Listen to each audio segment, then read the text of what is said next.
Let's start with some announcements. So the first short quiz has been out. I see most of you have been making progress on that. And it's going to be due tonight, just before midnight. The format's 2 tries. You get 45 minutes each try.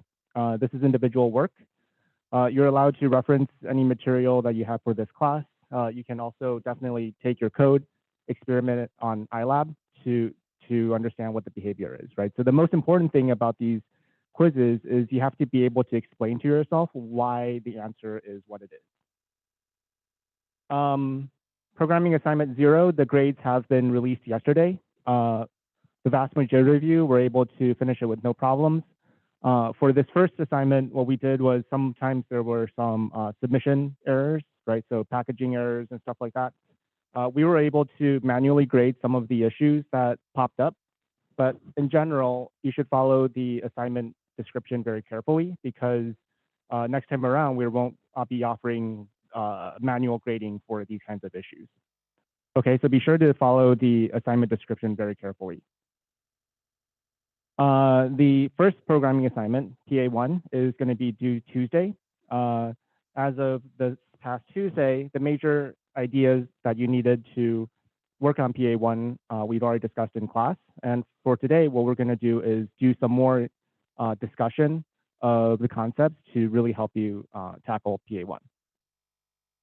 Next week, we'll do the same format as this week has with the quizzes. So we'll again have another short quiz spanning the same time frame, released Tuesday, due Thursday evening. I haven't decided if I'll shorten the time limit to 30 minutes. I'll kind of gauge, what the size of the questions are. But same format, 2 tries, limited time. Okay, so any questions about the logistics around about the class?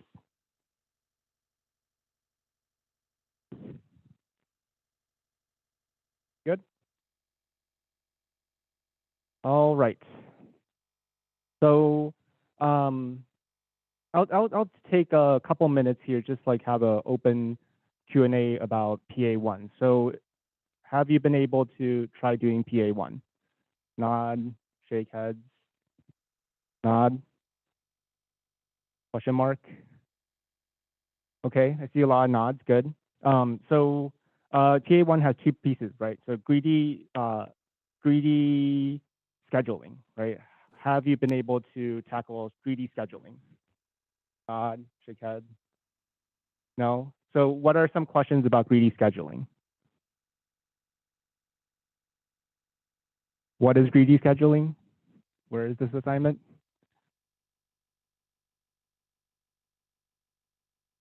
Anybody want to raise a hand and say what's something confusing about greedy scheduling? The first piece of PA1.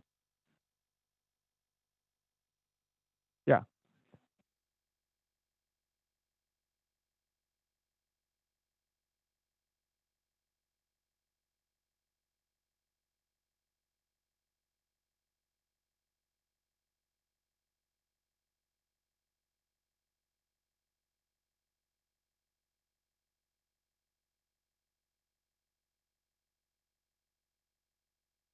Okay, so the question is about the second line of greedy scheduling.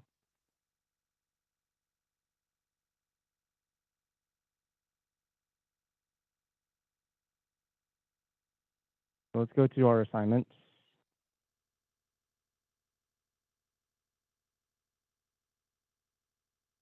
Right, so the greedy scheduling input file format, we can take a look at it here too. Greedy scheduling, we have test cases. So let's just look at test case 2.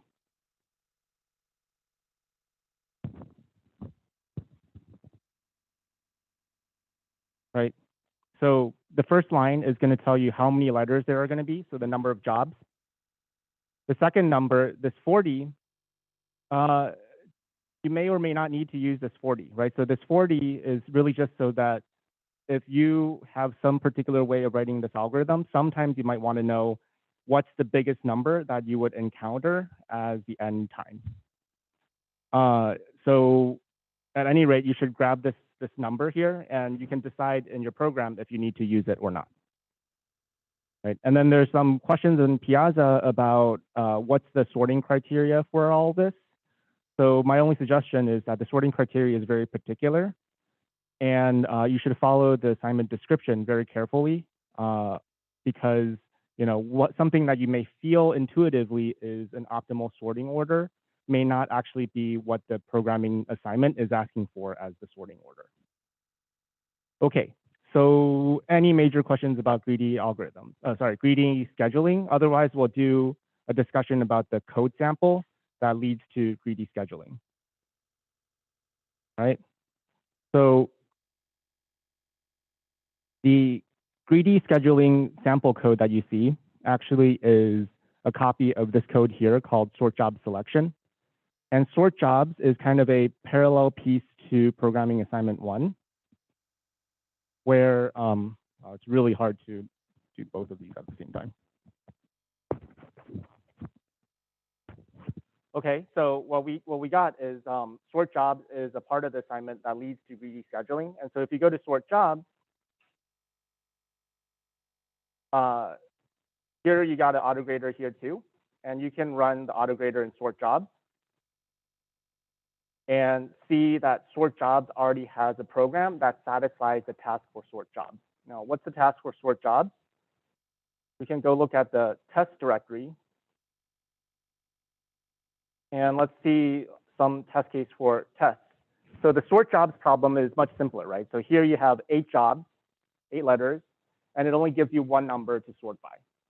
And the goal of this sorting task is to just sort these jobs starting from the lowest all the way to the highest and print that out. And so you can use the example code in sort jobs and build upon that to solve greedy scheduling. But keep in mind, the sorting criteria for greedy scheduling is a tad more complex. Right, so for sort jobs, we have 2 implementations so far that solve it. Right, so just blurt out some good sorting algorithms that you recall from CS 111 and 112. Sorting algorithms. Merge sort, everybody's favorite, right? Merge sort is good. Heap sort, also good. Right, so I'm not asking for good sorting algorithms, just sorting algorithms in general. Right, some other types of sorts that we have. Bubble sort, okay. BOGO sort, okay, that's a joke. You can search what BOGO sort if you don't know what that is. Quick sort, also good. Binary sort, yeah, so there's lots of sorting algorithms, right? And if you want to use one of those sorting algorithms to tackle greedy scheduling, you certainly can. It'd be excellent practice. It may be a little bit overkill, right? So for the kind of assignment input sizes that we have, the job names are letters, and so you kind of know that there's only going to be about 26 or so letters for you to sort. So we can use some simple sorting algorithms to tackle this, right? So there's 2 options given here. One is selection sort, and the other is insertion sort.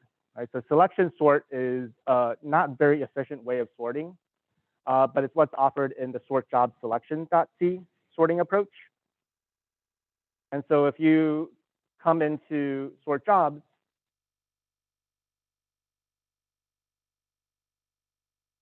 you can move the or CP the sort job selection approach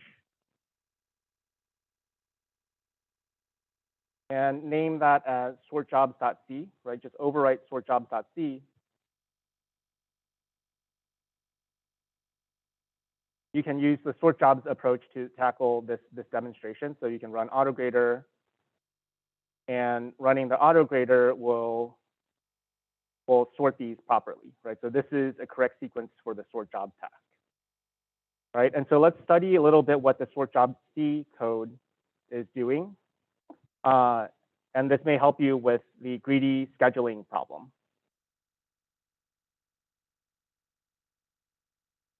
So here we have sort job selection approach. Right, so this might be kind of familiar. You probably already stared at this a good amount if you started tackling greedy scheduling already. The key thing to know about this code is it's got 2 pieces, right? So first we do a bunch of work reading in the file, And this is tricky, but it's basically a task of you got to know what these fopen, fscanf, a2y, these like manipulation functions do. Nothing that you have to memorize, right? But you have to figure out what's going on here to be able to parse in different strings. Right, so what we're doing here is we open the file. First, we scan the first line, which is the job count. Right, so after here, you have the job count stored already. And then the second thing it does is it scans in the second line, which is the maximum number that you might see in this program. You can decide in this program if you need to use this number or not. And then in this code example, right, so what we're doing next is this is a selection sort approach, right? So the selection sort approach, what we're going to do is we already know that we have, say, 40 time slots. And a very simple way of doing the sort is let's just read this file 40 times over. And each time is going to be one of the time slots. And if I see, say, at time 0, there is a job with time 0, I'll print that line out. And so after doing this iteration 40 times over, you'll have printed out all the jobs in sequence, right? It's not very efficient. You got to read this file 40 times over. But given the input sizes, this is fine, right? It's a very simple kind of brute force approach to solving this problem. And so that's what you see here. There's two nested loops, or a nested set of two loops, right? So the outer loop here iterates from time 0 to the maximum time that you may see in this program or in the set of inputs. Each time you read the file all over again. So this time over, we're going to kind of, as a chore, read in all this information that we have already, the number of jobs, the number of lines. We throw away that information. And then it's here that we start doing the real work, right? So we know how many jobs there are. And each time, if you see a job whose time, here it's called end, whose time matches the current time slot, then we print it out. So after doing all this, this will print out all of the jobs sorted by the time number indicated after the letter. Right, so any questions about how this straightforward sorting approach works? Also take a look at the chat box. Okay, students on the Zoom call, you should know that if you're using the chat box potentially to say something that's private to me, it's not very private because it gets displayed to the class screen. Right, so anything that needs to be answered in the chat box here. Right, okay, whatever. People on the Zoom call, you can also chime in. You're connected into the audio, so you can also unmute and ask questions too. Okay, all right, so sort job selections, pretty straightforward. Now, the other approach is going to demonstrate some other ideas, right? So as we said, there's many ways to do sorting. One is selection sort. Another is insertion sort, right? So anybody want to just like give a short one-sentence summary of how insertion sort works while I pull up the code? How does insertion sort work?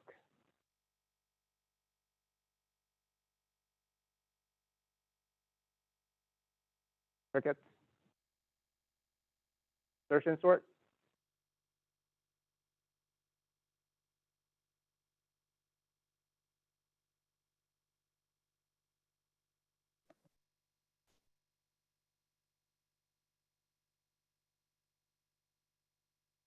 Right, so what I'll do here is I'll take the insertion sort code approach and I'll overwrite the sort job source code. And so this time around, when I run the autograder here, this is going to tackle the same problem, but this time with the insertion sort approach. And we'll look at what the insertion sort code looks like. Okay, so what do the slides say here? Right, so we just first tackled a straightforward approach based on selection sort. And next, we'll do a more sophisticated way of doing the sorting, which is using insertion sort. And the idea here is the thing that was very wasteful with our last approach was we were reading the file many times over, right? So we were iterating through all the time slot. Every time slot, we read the whole file and just see if something matches. It's called selection sort. Here, we're going to read the file only once. And each job that we read in, we're going to put it into a list that we keep track of that is always sorted, right? So we're going to read this text file. Say we see, we read line 6, D.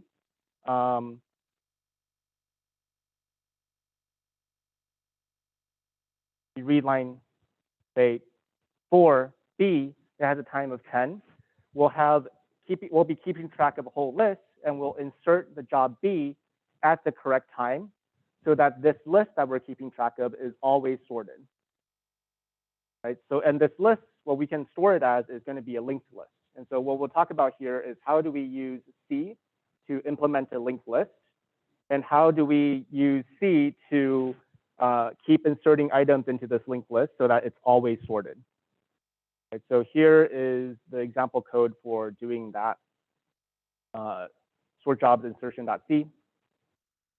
And we'll first take a look at the overall structure of this code, right? So first of all, there's this piece of code here that describes a struct. We'll talk about what a struct is. We have a reference to a struct. So we have a pointer here called sorted list of jobs. This will be the head of our linked list. We'll have a function here called sorted insert. So this is inserting a node into a linked list while maintaining the sorted property of the linked list. So every time we take a new node, we create a new node, it goes into the linked list at the right place so that the linked list constantly stays sorted. Right, so that's the code here. We'll take a look at that code too. And if we go down to the main method or the main function here, you'll see that we, as routine, we read in the intro parts of the file as before. And now this time around, we read the rest of the file exactly once, right? So we read the rest of the lines. Each of those lines, we do a sorted insert to put into the linked list at the right place to store that job. And after finishing reading the file, we're done, right? So technically, we can move this file close up here, right? So file is closed. We have a linked list that has all the jobs already sorted. And we read through the linked list and print out everything in sorted order. Any questions about what's going on here?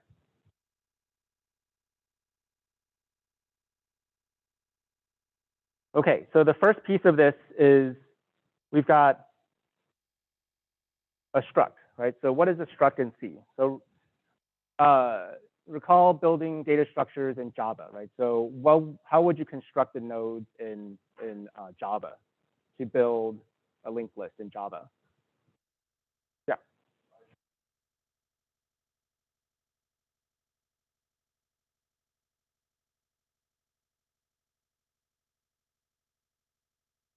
Okay, yeah. So in Java, you would use a class. And in the class, you would have fields, right? So the fields may be the name of the node, the value of the node. Maybe you would add some functions to the class. So class level functions, you would be able to do things like next or back or print or something like that.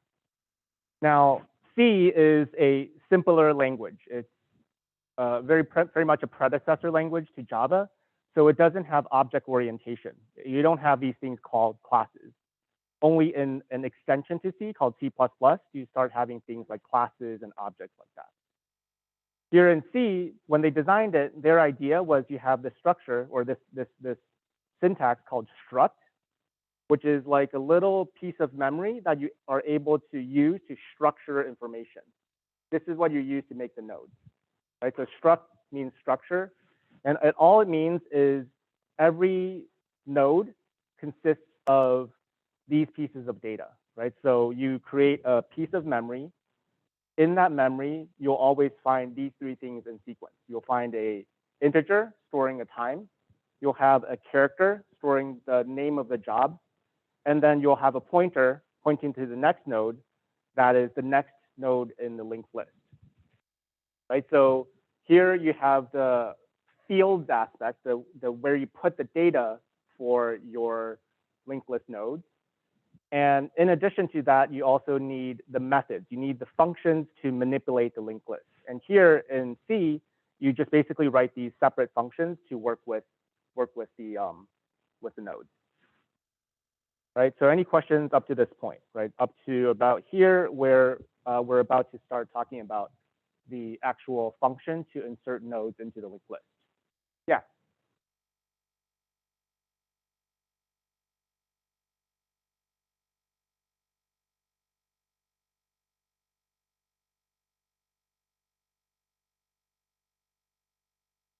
Okay. So your question here is, if you had arrays inside structs, would the values actually live within the struct? Well, this would depend on if you're using arrays or pointers to implement those arrays. If they're arrays, strictly speaking, arrays should be of known size. And because arrays are known size, they just end up being values that live inside the struct. And if they're actually pointers that point somewhere else, well, what you're storing in the struct is just going to be pointers. So here, for example, we have pointers living inside the struct. And so this element next doesn't live inside the struct. All you're storing is a pointer to the next element. Question back there.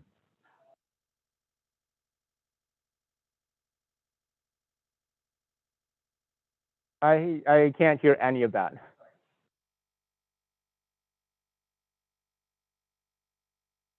Mm-hmm.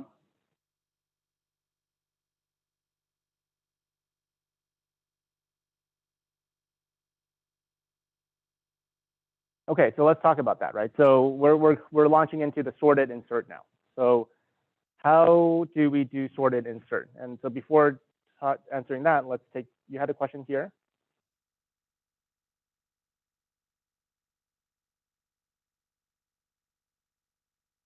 Yeah, so the question here is, why do we need a pointer here? What about we just have node like this?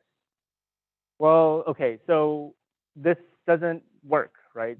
So intuitively speaking, what does this even mean, right? So your suggestion is maybe instead of having a pointer as the code has it now, what if you just stored a node inside the node?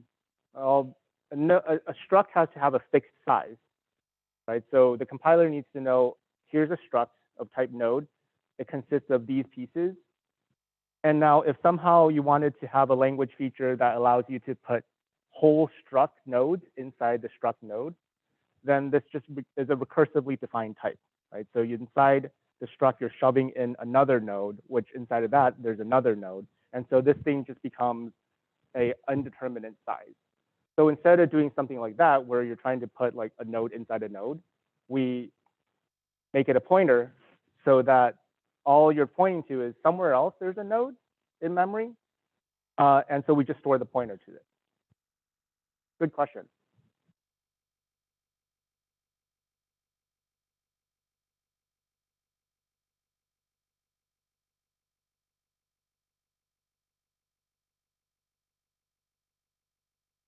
Sure. So you can create struct nodes, give them variable names, and then work with them with variable names.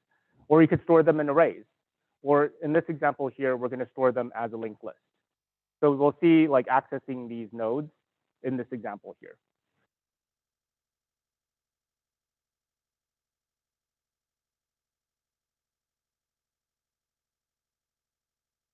Yeah, so you can work with them as variables. These are variables with more content, I guess, right? So the idea is you want to create these variables called nodes, and each node has multiple fields of data inside it. So roughly speaking, yeah, you can treat these as, they're variables that you can work with, but in a loose sense of what variable means. Yeah.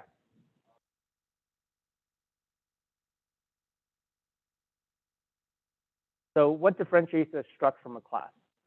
So in C, there is no classes, right? So class is a object-oriented concept that at minimum, you need something like C++ and Java to offer those features.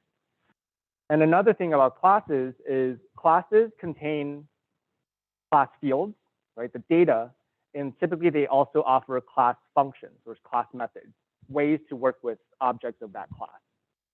And here, in C, you just have structs, right? So you just have only ways of bundling information and not so much ways to constructing whole classes and objects. There's no static variables, static methods, stuff like that, no. Okay, so now let's go on and talk about inserting into a sorted list, right? So we'll take as parameters for this sorted insert, right? So we read in a line from the file. Each line tells us the name of the job and the time.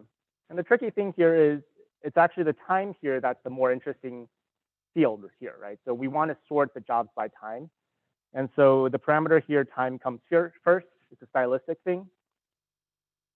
And then after we give the function call these two parameters, immediately we create a new node, right? So here's the syntax for taking those structs. What this is saying is I want a pointer to a struct node type. This will be a new node. And in that new node, or for that new node, I'm going to malloc some space of size struct node, right? So you can think of this as what we've defined up here, struct node. This has become a new kind of type. You can think about it, it's like as if we create a new fundamental type, like an integer is a type. And so now we're allocating memory, treating struct node as the type of the size that we want to allocate. And we also can pull pointers to struct nodes. And so after we've allocated this piece of memory, we then need to assign into the node the data that we want to put into that. And the way we do that is there's a couple ways to do this syntax.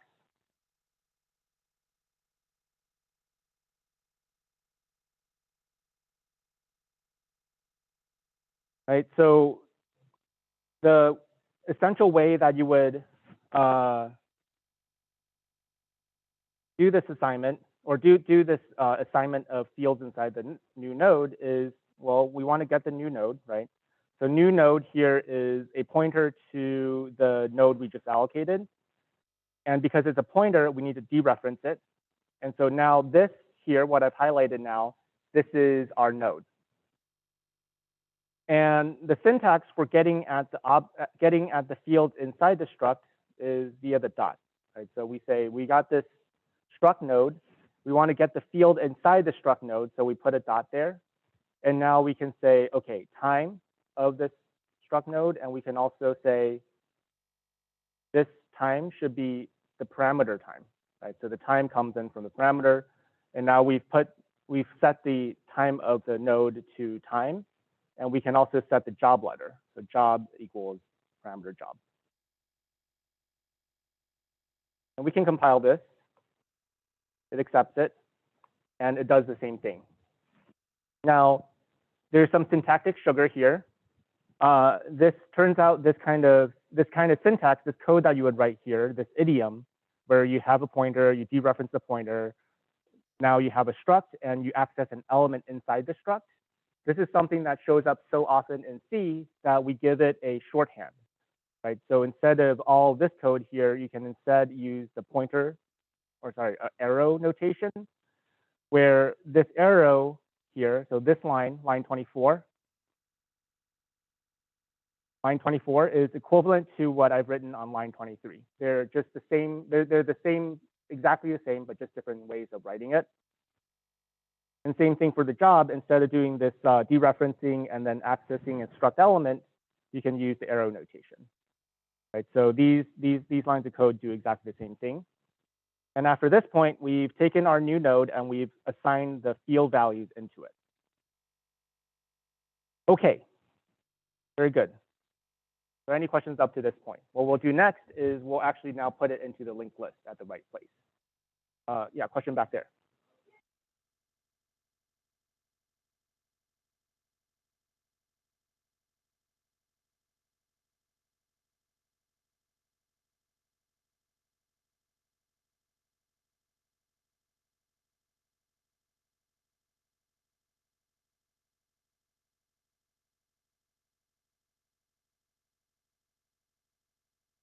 So you're saying ampersand where though?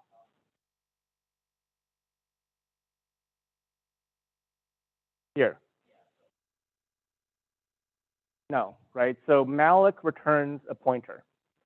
So if you were to look for the function signature of malloc, malloc comes from standard library. So malloc has a return type of void star. And I think it's like size type or something like that. So this is the function signature of malloc. What this means is any call to malloc returns void star, which in C is just a generic pointer. It's a pointer of no type. And so it already is a pointer. You wouldn't have to quote unquote cast it into a pointer, or you can't take a dereferencing using the ampersand. That's like the technical answer to that. And what you see down here specifically, this casting to struct node, I believe technically this is not even necessary, right? So we can blank that out. And you can assign pointers of void type to other pointers directly like that. It should be safe, right? It doesn't actually complain that we've done that. But I think, so the TA Nishal helped me write this code, and he has the habit of putting this just to be pedantic and make sure that's properly casted. Yeah.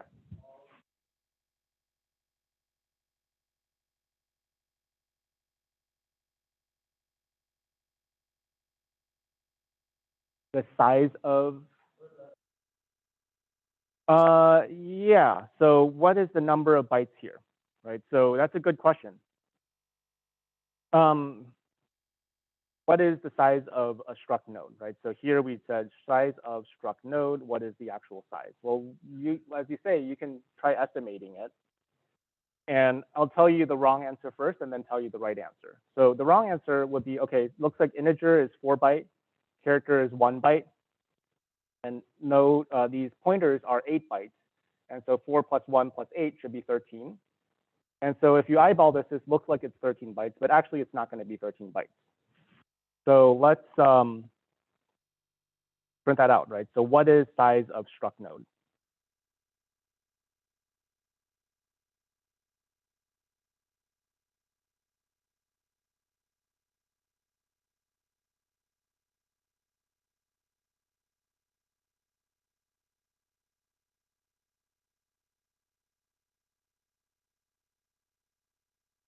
Okay, so we'll break out a grader now because you print out these extra things. And size of struct node is not 13, it's actually 16. And the reason for that, there's some padding going on. The reason for that is in the particular way that this compiler was compiled, right? It does not allow characters to just hang out there occupying just 1 byte. It's unnatural. And so types like characters, they automatically get padded out to 4 bytes. So here, this is going to take 4 bytes. Character, even though it only occupies 1 byte, it ends up occupying 4 bytes. And the pointer is 8 bytes. So 4 plus 4 equals 4 plus 4 plus 8 equals 16. In all, struct node is size 16 bytes.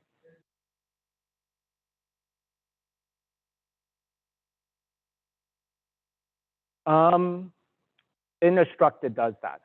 Yeah. You have to double check it if it pads out and say like an array. But I think for arrays, it's able to do it more compactly. Yeah. Okay, any questions up to this point? Good, all good questions. So now what we have to do is we need to insert it into the linked list, right? And we'll treat this code here. There's two cases here. One is the special case, and the other is the default case. Now, it's actually easier to understand the default case first, and then we'll come back and think about the special case. Right, so the default case is we're going to take our linked list. We're going to start at the beginning. We're going to traverse through the linked list. And when we find a node whose time is bigger than the time I have, then that's where we break the linked list and then put our node into that point. That intuitively is what we do with a linked list, right? So that's exactly what this code here is doing. We're going to take a pointer to the beginning of the linked list, and we're going to start iterating through the linked list. So that's what this is doing. We take a current node at the beginning of the linked list that's already sorted. And then what we do is we just iterate through the linked list. So long as your next node in the linked list has a time that's lesser than my time here, we'll keep traversing the linked list. Okay, we'll keep traversing the linked list. And then there's a second part to that is unless you're reaching the end, right? So we'll go through the linked list, find somewhere we're going to put our new node in. And if we accidentally hit the very end of the linked list, well, then our node should be at the end of the linked list. Okay, I see a hand test here.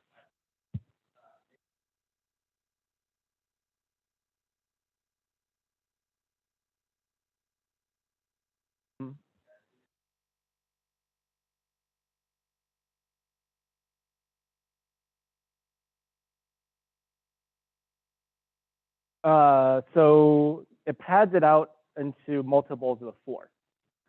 So we can experiment with this a little bit, right? So the question here is about the padding of the struct nodes and why the size of the struct node is 16 bytes.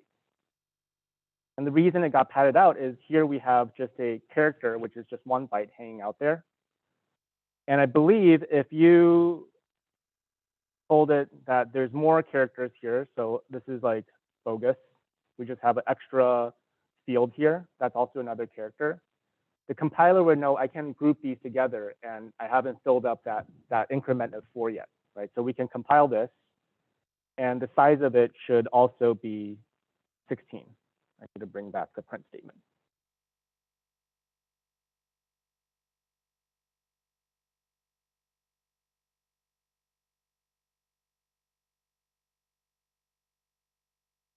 Right, so here, even though we've added a bogus byte here, it's still 16. And we can add some more bogus bytes here, bogus 1, bogus 2, bogus. So here, these 4 characters are now going to be 1 byte. And so it knows how to kind of group these together so that this is all going to be 16 bytes. This is 16. But the moment you add another character, and now this overflows into the next byte, this will now be 20 bytes in all. Oh, so actually it does something else, right? So now it is actually 24. These padding rules are kind of weird. So where would this be relevant, right? So this would be relevant if you're really trying to hyper optimize your code. It's not super essential, and different compilers will give you different behavior on what it ends up doing.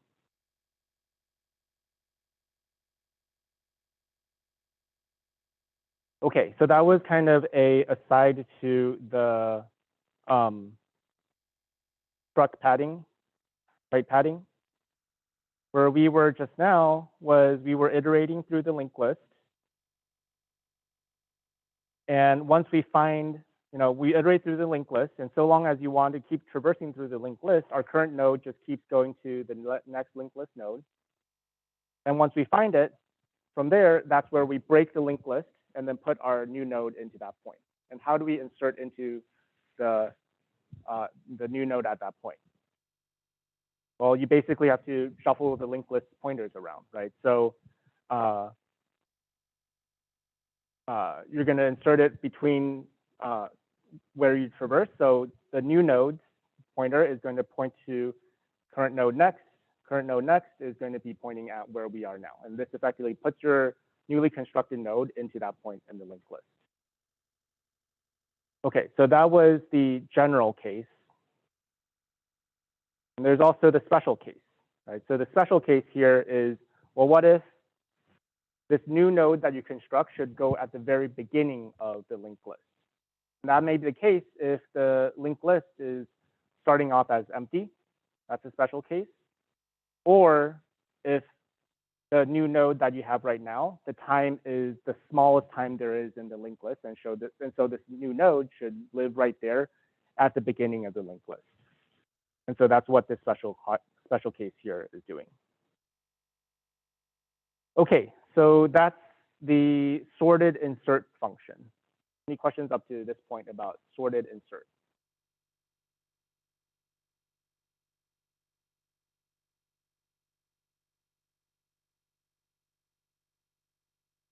Do we understand what's going on here? Like, what's the purpose here, right? So we're trying to do sort jobs using insertion sort, and to do insertion sort, we're keeping track of the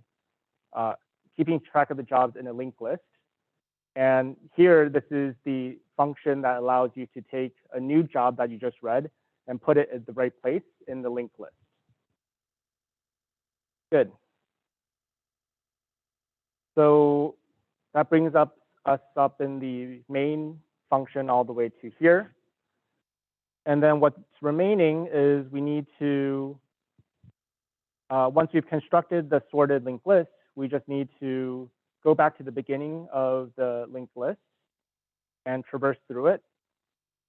While the next node exists, we keep going through the linked list. And at each linked list we print out the name of the job at that point in the linked list. And then after we're done with that, we can immediately free that linked list node and get rid of the memory that we allocated. And then that prevents us from having any memory leak. Yeah.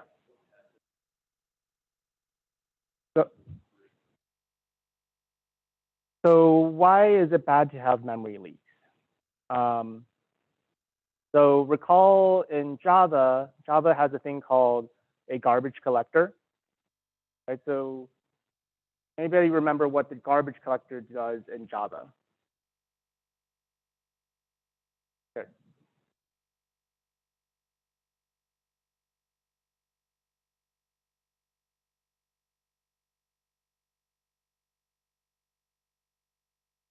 Yeah, that roughly summarizes it, right? So the garbage collector, right? I'll paraphrase that. So if your code's very long, right? If your program runs for a long time, and you had some variable, and you use that variable to store some initialized object, and then you don't use that object again for the rest of the code, it will automatically delete or free or delete the object so that it doesn't occupy memory, right? So Java has these features called garbage collection where it constantly is analyzing your code to know which pieces of memory no longer have references to it. Now, that's a very costly feature, right? So that incurs overheads in the Java runtime to support this kind of program analysis. And what C does is it doesn't offer those features. And so you, the programmer, have to manually make sure that if you're done with a pointer, if you're done with a reference, then you free that piece of memory to return that memory to the system. And if you don't do this properly, then the allocated memory that you have in your system just keeps growing and growing. And what you have is called a memory leak. Memory leaks show up in real world programs now and then, right? So have you ever had like a browser that just like is hogging the entire system, or some program that has been open for a long time that just hogs all your memory, and once you close that program, suddenly everything is okay again? Well, that's a memory leak happening in real life. So we have a few facilities here to make sure that you don't have memory leaks, right? So if you look at the make file that we provide, right? So in the make file, as part of the compiler flags, we have this flag called fsanitize equals address. So fsanitizer, memory sanitizer, is a tool that you bake into your binary code that does memory checking for you, right? So if you've written some code and it gives you a memory error, that's where this fsanitizer is coming from. That's coming from this memory sanitizer tool. Another place that you can use to do memory checking is you can use Valgrind. Right, so Valgrind is another runtime analysis tool. that runs your program inside Valgrind, and it keeps track of whether or not there's memory leaks. So the way you would do this is you would say Valgrind, and then you run your program run there, right? So you invoke sort jobs and give it the test case. And this also does the alloc and free analysis to make sure you don't have any memory leaks. Okay. Looks good. Okay, so that's the insertion sort based approach to the sort jobs example. Any questions before I move on to the next demonstration? Right, so what we'll do next is we'll go back to the pointers lab and we'll talk about pass by reference and pass by value.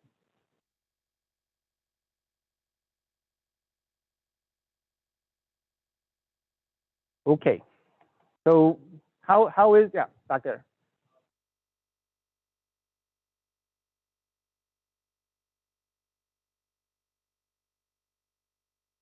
So the free function, free expects as a parameter, as an argument, a pointer. So you always give pointers to free.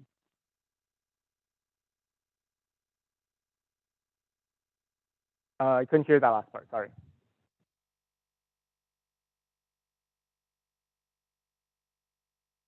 No, right? So there's a distinction here of where the memory exists.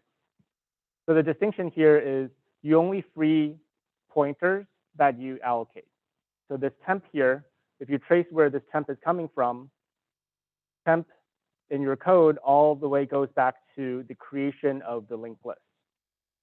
And so temp here is a pointer to a particular linked list node that was originally allocated all the way up here during the sorted insertion, right? So it's freeing the node that was created in this line here, in this malloc line here.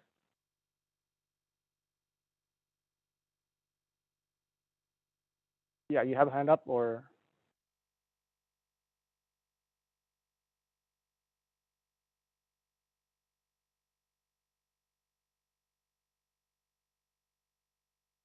Down here, you mean here?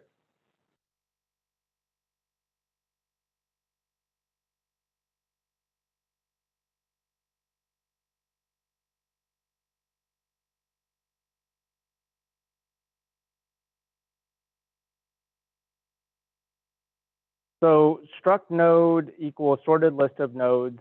Why does this have to be a pointer?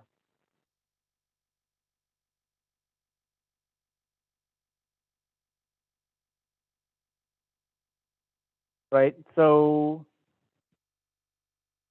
we make it a pointer because it makes it so that it has a straightforward comparison to make sure that to identify whether or not the linked list has reached its end. Right, you can play around with this to see if writing it with no pointer approach works at all. The tricky thing is then you'd have to figure out how to compare whether or not you reach the end of the linked list.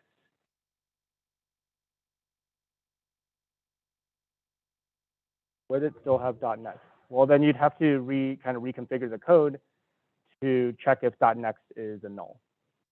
But sure, we can give this a try and see like how complex the code becomes. Yeah, there's a hand up there.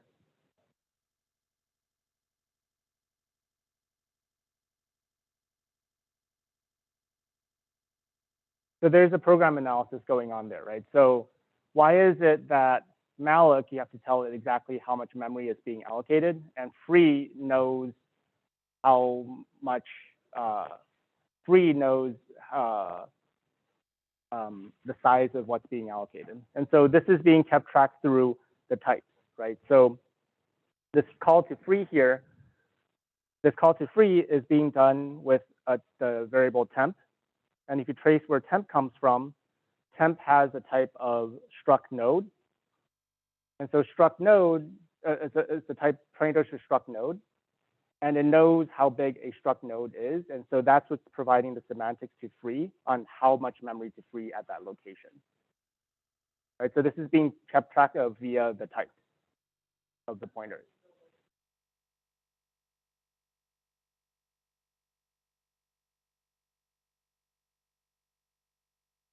For arrays, well, that's a little bit more tricky. Yeah, so we have to double check how arrays know what's the allocation size. Yeah.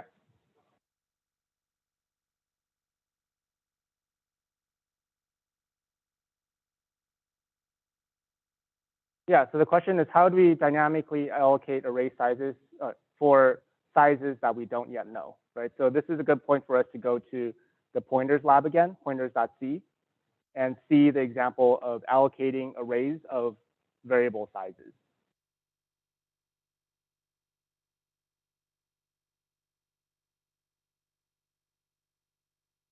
So we'll go back to pointers.c.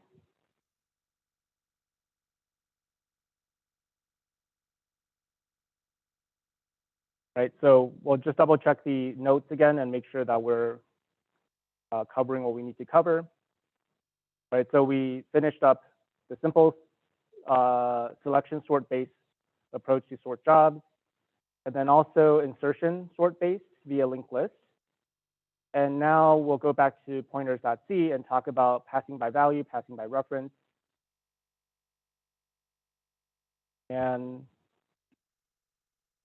so there was a question just now of how do we allocate arrays of size unknown length, right? So here is an example of that where we have an array.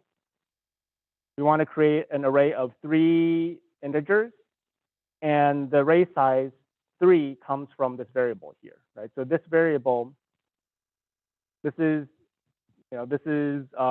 non-constant, so you could have array size of something that's a variable. And so for example, this can come in from reading the file or from the arguments, command line arguments.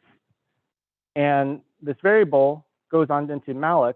And so here's how you create an array of variable size, right? So this malloc here, this is going to be a dynamically sized array of 3 integers, but that 3 can change depending on what the program inputs are.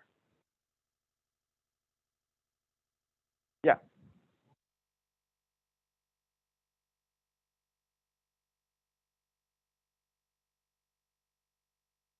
So if it exceeds 3, right? So I suppose if it exceeds 3, right, or you want to work with array of some other size, say down here, you have yet some other array, and now you need array of size equals 5, for example, then you would free the previously allocated memory and allocate a new array of the size you need. Right,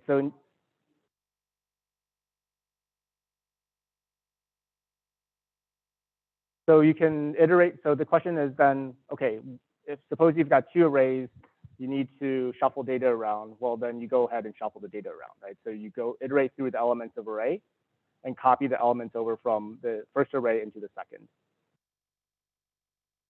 Yeah. Or you can also use the memcopy function to copy whole blocks of memory. So there's another approach to do that too via memcopy.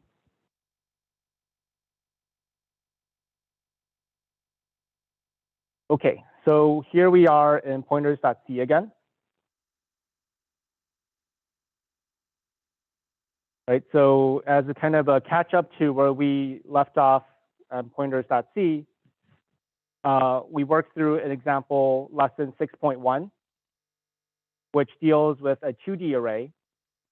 Right, so we talked about how for 2D arrays, we had the pointers picture where 2D arrays are constructed as array of pointers, which then point to each of the columns for the rows. Right, and so this is the coding idiom for doing that. And we also talked about how you can work with arrays using either array syntax, such as here on line 55, or via pointer arithmetic, followed by dereferencing, such as here on line 58. And so you can actually take that idea and bring it down into the 2D array case, such as here, where in fact you can access the 2D array as array syntax, or you can work with it via pointer arithmetic. So all of these lines here, 71, 72, 73, 74, these are all equivalent code, but just using different styles of syntax and notation, right? But very clearly, obviously, the array syntax here for 2D arrays, this is the cleaner, more easy to understand approach. But given that they're equivalent, there are ways to break it down into that. Okay, so that's where we left off on Tuesday for 2D arrays. What we'll do now is we'll talk about another role of pointers, right? So there's kind of this, why are we doing all this work with pointers in the first place? Right, so pointers are a fundamental feature of the C language. So the idea of pointers are used to realize arrays. Name of an array is essentially a pointer to the beginning of an array.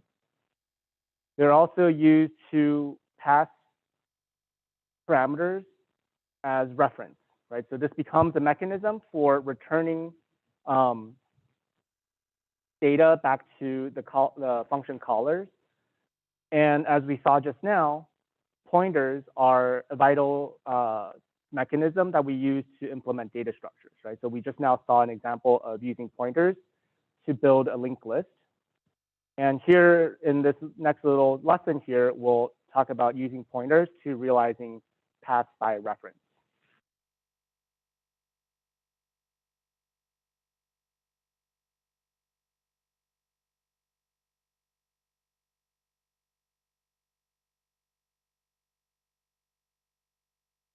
Okay, so we'll start with lesson 7 now. And we'll go up to pointers.c, make and compile and run.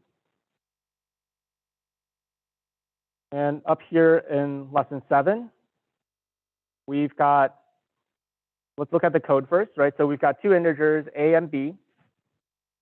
A and b, before calling swap pass by values, see clearly that a and b, a is 211, b is 422. And then we go into swap pass by values, right? So we pass these as parameters to swap pass by values. We go down to the bottom of the code here. The function definition of swap pass by values is that swap pass by values takes two integers, a and b, and it swaps them, right? So it tries to swap them. How do you swap them? Well, first you store b into a temporary variable. B then becomes a, and a becomes temp. And so inside swap pass by values, the a and b inside pass swap by values, it should be reversed, right? So you look at this code, you would think, okay, a and b reversed inside swap pass by values. And we can look at these lines of code, right? So before swap pass by values, a equals 211, b equals 422. After swap pass by values, they're unchanged, right? So it still remains a equals 211 and b equals 422, right? So why is that so? Is this what we expect? Yes or no? Like, no, yes, uncertain, what's going on here? Right, let's look at the calling code here, right? And this function seems to imply that they would be swapped, but a and b are not effectively swapped. Right? So what's going on here? Well, let's look at these pointers here. So remember, pointer values tell us where in the memory a variable lives. So what I've also printed out here is where in memory a and b outside of the function call live, and also inside the function call where a and b live. Right? And you'll notice that these pointer values are not the same. Right? So outside swap pass by values, where a lives is this address location ending in 264. And inside swap pass by values, it lives at this pointer location ending in 976. Right? So when you call A and B, when you call swap pass by values, passing A and B as the arguments, these arguments are now local to the function call, right? So what you see here in A and B, you only have a local copy of them local to this function. Are there any questions up to this point, right? So why is it that after calling swap types by values, A and B are not actually swapped? Yeah.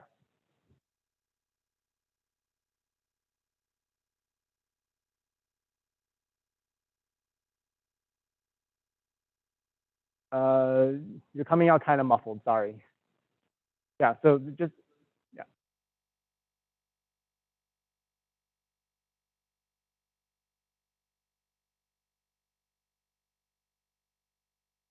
Sure, right? So we're effectively making new variables. Well, let's use more rigorous terminology here, right? So we're storing A and B, the function parameters, at memory locations that's only local to swap pass by values. So this is on the call stack. It's the memory locations here are A and B somewhere inside swap pass by values. And so this A is living in a different place than the A and B out here in the main function. Good.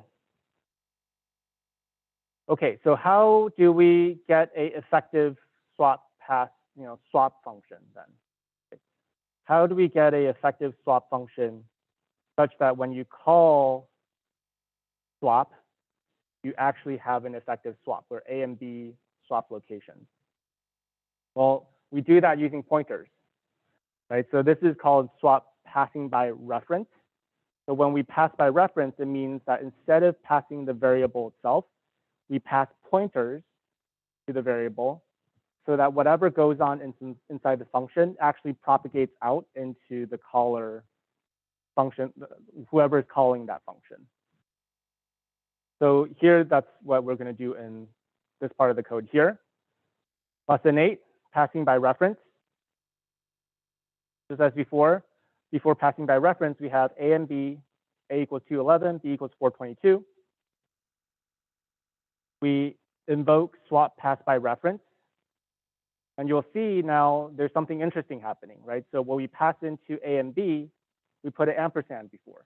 Recall ampersand means take the address of the variable. So we're here what we're passing now, these are pointers. Passing pointer to A, pointer to B. And if we go down and look at the function definition of swap pass by reference, that's what it expects, right? So the first argument is the integer pointer. Second argument is a integer pointer. And this swapping code here works on it all using pointer dereferencing, right? So we'll store a local variable temp of type int. We'll dereference the pointer to B. So now int temp actually stores the value of B, and then reverse everything like so, right? So all of this is done using dereferences. And you'll come into the terminal here, and you'll see that after calling swap pass by reference, indeed A and B are properly swapped. A is now 422, B is 211. And so this swap works. Right, so why does this swap work? First of all, you guys see what's going on here? These two have fundamentally different behavior, right? Is there a hand up back there?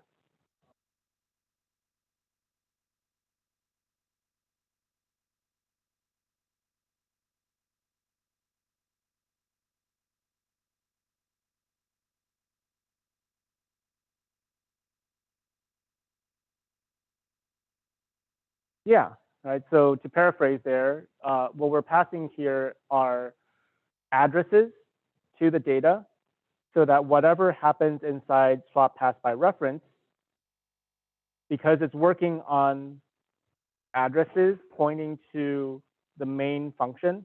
They live in the main function. Whatever you do here, the changes are reflected outside in the main function. And so that's what we see, right? So we can convince ourselves that's what's going on by studying the pointers of things now. So we'll take a look at these 4 lines of printout here. So these 4 lines of printout, these 2 lines come from the main function, coming from here. So outside swap pass by reference, I'm asking, what is the address of A? Address of A is something that ends in 7264. And then inside the function, I'm asking, what is the address of A? Well, the address of A is what we passed in, right? The address of A is this pointer here. And so what it sees here is address of A is something that ends in 7264. And this is the same location, right? So swap pass by reference is working on data, which is as address spaces actually belonging to the main function. And so that's why changes here are reflected out there in the main function. Right, so I've got a few more things to say here. Right, so what's the purpose of this? Why all this difficulty? Yeah, why all this difficulty? So this is the mechanism that C uses to enact changes outside the function, right? So forget this code, right? You have a function. How do you get the data out of a function into whoever is calling the function?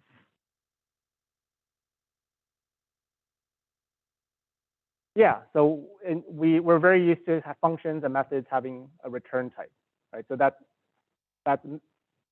technique 1. You can use the return type to get your computed results inside a function and give it back to whoever is calling the function. Okay. But what if you have multiple pieces of the data that you want to return? Or if you want to return an array, right? How do we do that? Suppose you were writing a Java function and a Java method, and after a computation, you want to return multiple things. How do we do that?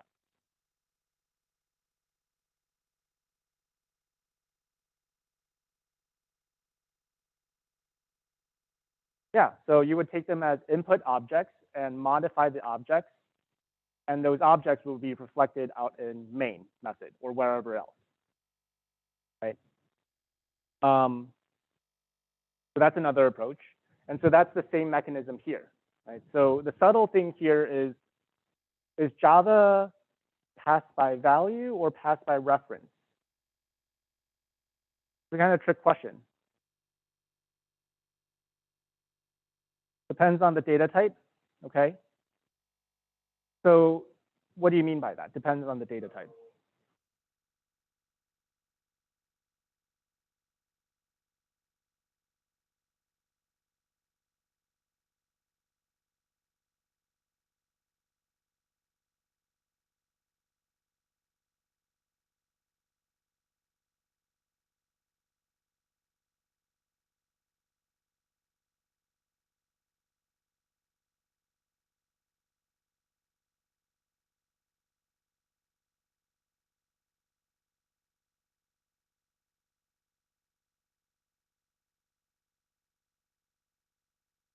That's right, right? So Java is doing something very similar, right? So in Java, if you had a primitive data type, primitive data types are like ints, floats, shorts, characters.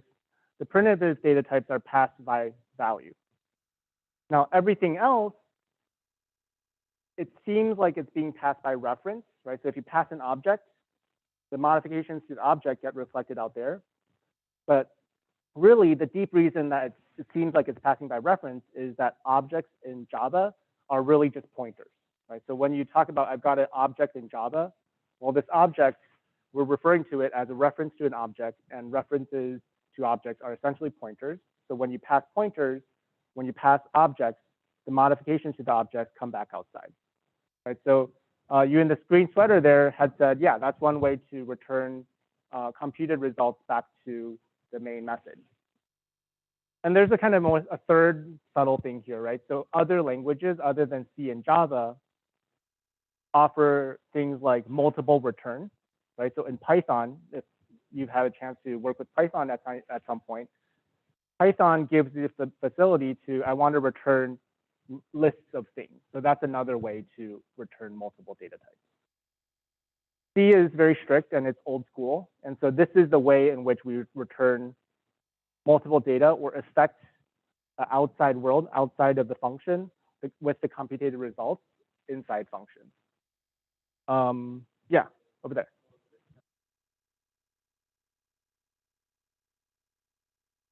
Oh, sorry.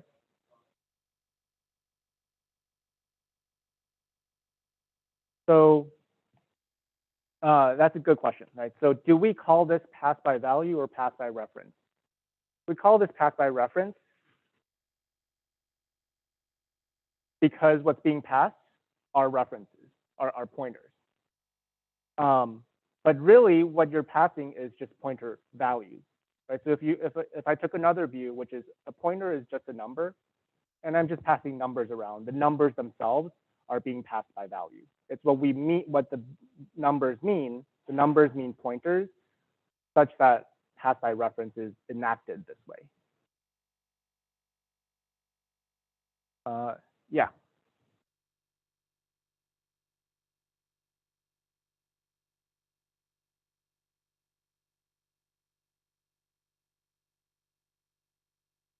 If I were to set the refer to point something else. So what do you mean by that? What do you want me to do here?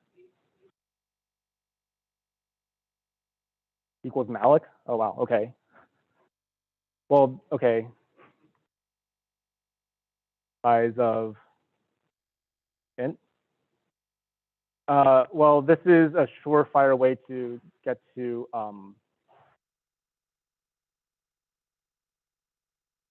memory leak, I believe, or some kind of memory error. Yeah, so this would lead to some kind of memory mistake, memory error, where we've got originally a pointer and we malloc some space here, and now we point a pointer into this memory that was allocated inside this function. And so now to clean up after ourselves, we have to go back to here, and we should free A. And hopefully this cleans things up. Free pointer A. Oh boy, that doesn't look good. Yeah, I mean it's nonsensical code.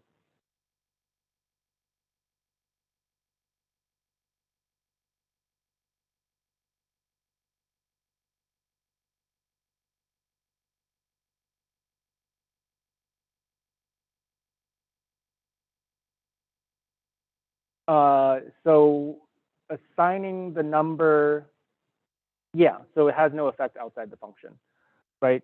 Because this pointer, go back to here.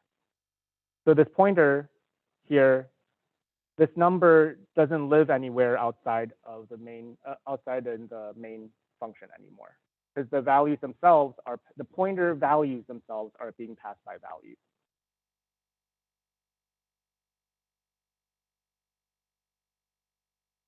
Okay,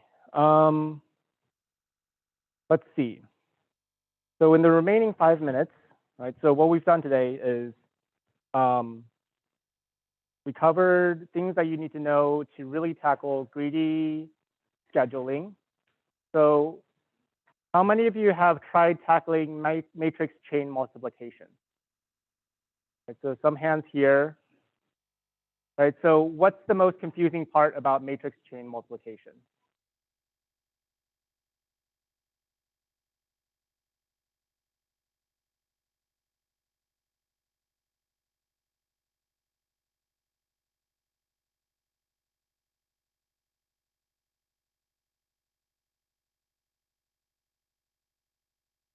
Okay, so what matrices are allowed to be multiplied together?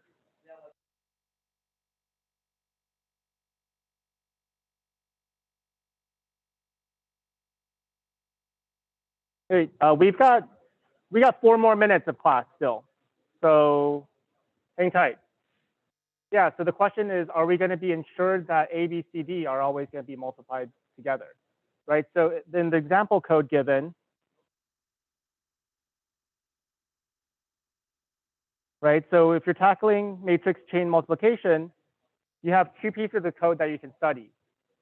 One is dynamic programming, and the other is matmul, right? So in matmul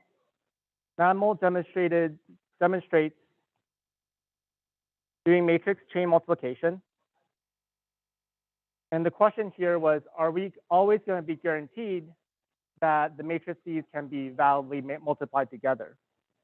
And the way that you assert that, the way that you check that is via this assertion statement, right? So this assertion statement is going to enforce that the columns of the first matrix equals the number of rows of the second matrix. And if this breaks, then this assertion will fail and the program will quit.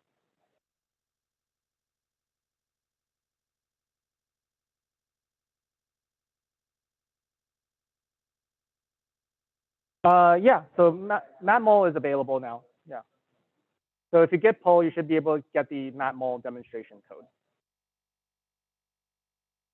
Right.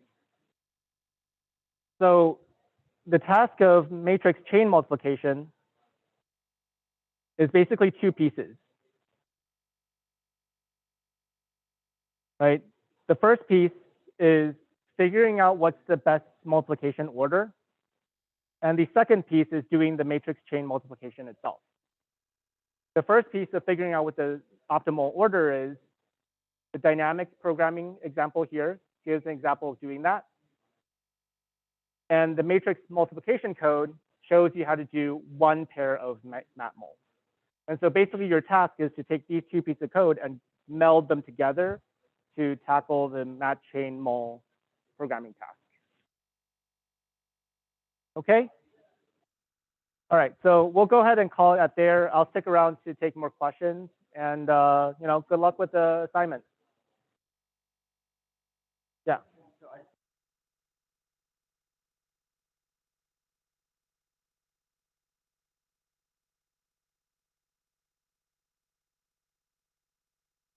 That's right. Right. So you can pull up this picture here. Right. So we can pull up this picture here. Right. So your question was, why doesn't the swap actually happen outside of the function? I'm trying to see if I understood it correctly. Uh-huh. So it's basically that Yep. when you any changes inside the method that you make because you're at the memory location less than 7. The reason why there wasn't a change was because when we printed it back, the changes weren't made. So let's look at this picture here, right? So in the main function here, we have A and B. They live in main. And we can say, where do they live in the memory, right? So they live here in the main function. Now, then we call swap path by value, lesson 7. And so we take A and B and we give it to swap path by values. And what we're doing here is just swapping these 2. Right? 422,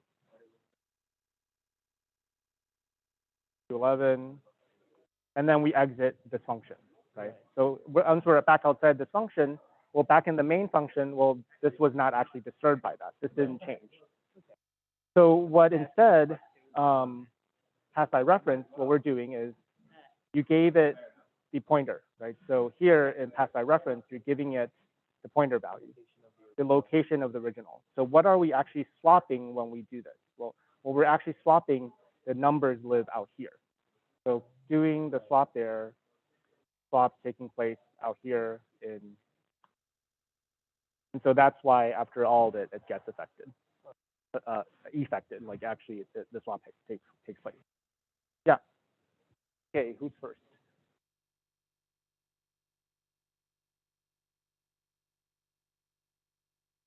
Well, go ahead.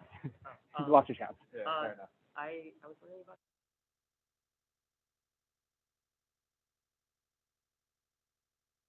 how Mhm. come the values didn't switch when you ran through that. Yeah, so, okay, it's probably hard to get an angle here, but yeah, let's come look at this, right? So if your question's about the swap pass by value, swap by reference, I'll do that again using this picture here, right? So you understood lesson 7, why it didn't swap, and your question now is lesson 8, why does it manage to swap? Yeah, why is swap but the Okay, why are the ampersand values the same? So the reason the ampersand values are the same is what you're printing, right? So out here, why are these the same, right? Lesson 8, why are these the same? So what we printed here, this number is this number here, the address of A. And inside the function, this printout here, inside the function, what we're printing out is this. And what is this? Well, it's just a copy of this number. So that's why these two numbers are the same, right? They're really referring to the same number. The number is what the number encodes, what the number's meaning is it's the address of A 211 being stored up here. yeah. Yeah. I have Maybe we should go to some other. Yeah, you can stick around though. What's your name? Nicholas Sando. Okay. And then so I didn't know even like, I mean, I had all the, like everything was added to it. Like I didn't receive any errors. Like I just don't know like how would I be able to test for next time, just to make sure like if I do like So tar my file. what did I email you something? I just saw like an email and it said, I don't know if it was directly to me, but. Could you just reply to me and just make, I don't know which case you fell into. So you'd have to tell me like what was the error message I told you Yeah. for me to figure out what happened. But just for future reference, is there a way that ourselves can test to make sure like everything's working?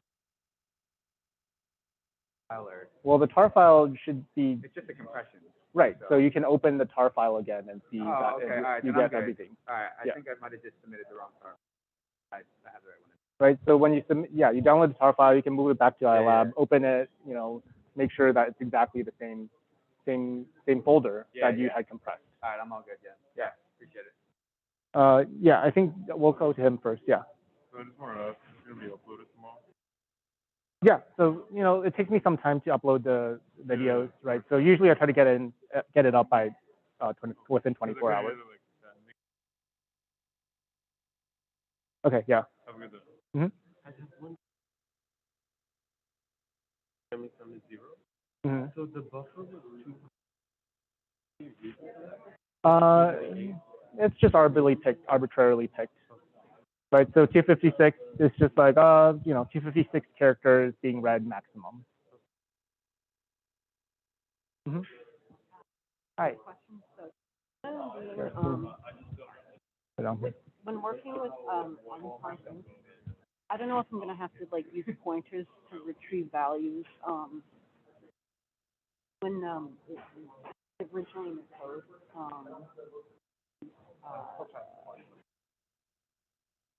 Could you turn up the brightness? oh yeah, sorry. I'm like blind.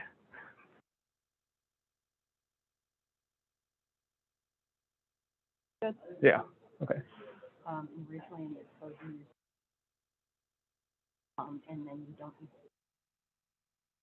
So is it just in general for unsigned integers? I don't have to worry about using the axis and the actual value in it. Yeah. So here, this is just plain old Java syntax, right? It's just here, everything here you're seeing here is everything that you recall from Java. Numbers, you can compare numbers, and so these two numbers are being compared. Now, there's no reason to use pointers at this point in the code, right? So pointers are a mechanism for us to create arrays, which we give an example of. We use pointers to pass values around in functions, which you can think of that as like working with objects in Java. And we use pointers. What was the third reason? I forget the third reason. But basically here it's like the comparison is the same as before. You can compare numbers. Numbers behave like numbers. Okay. When in doubt, you can also just print it out and see what's going on. And then a second thing, I basically copied over job sort. The one of the copied over the code from the selection sort. Mm-hmm. But I noticed that it only takes in one value, which was to compensate for only one time slot that was shown in the original test folders. Mm-hmm. But this one, because I can add my own. Yeah. Like, okay. So you can modify anything, right? So, so the code there is a general template, Mm-hmm. right? But sensible things that you have to do, such as, well, now in greedy scheduling, It has a second. two numbers, and so you got to do another %d to Okay. read in another number. Thank you. So you get the beginning and the end. Yeah. Hi. Hi. Yeah, so you can come at 4 in my office, or we can wait until everybody's done, and we can, yeah. Sorry about that. Because this is not quite like office hours. This is like something different. Yeah. Hi.